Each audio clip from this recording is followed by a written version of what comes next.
Normally,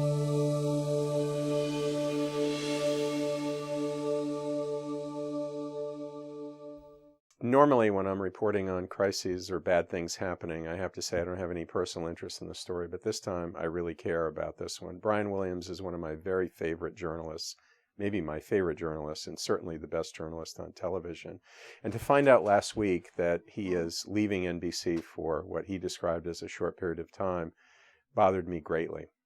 I sat down and watched all of the broadcasts and made a decision about what happened myself based on what I saw, and want to talk about how Brian Williams should have handled this. First, he appeared in a story back in 2003 when Tom Brokaw was the anchor on NBC News and reported the story accurately. It was the helicopter in front of them that was hit, and he was in the helicopter behind. He described the event perfectly. 10 years later, he appears on David Letterman, and if you watch that interview, he clearly lied about it. And he said that his helicopter was hit, and because of his credibility, who was going to doubt whether he was on the helicopter or not. Finally, in January, he appears at Madison Square Garden with one of the pilots of the helicopters, and they're embracing each other as if this guy saved his life on the helicopter.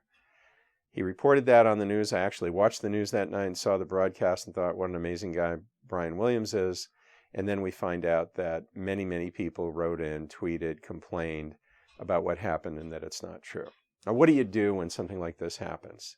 There's an article in the New York Times that says that people misremember and can do this all the time and that it's a logical thing. But when you are the most important broadcaster in television and one of the most respected news reporters in the world, the last thing that we want to believe is that you can conflate events. So here's what I would say. First of all, if something like this happens, he should have got out in front of it immediately. He waited way too long before he actually got the story straight.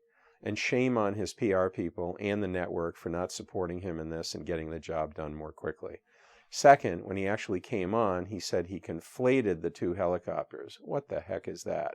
Who conflates helicopters in their mind? I don't know. Maybe that's something that happens in the heat of battle, but he misremembered is not a good excuse for what he did. He should have just said, I exaggerated, I told a lie, that's the end of that, and we have to move on. And then finally, and maybe most importantly, taking himself out was the best thing that he could do, and he should have done that a lot earlier. Said he was sorry, said he exaggerated, and move on. My fear is that Brian Williams will never be able to recover from this, and I'd be shocked if he does. And the only reason he will is because people have so much respect for him, and his reputation is so great. And that's one of the most important things to remember. If you have a good reputation, it takes a lot to knock it down. But Brian Williams has sure done a good job of moving himself in that direction.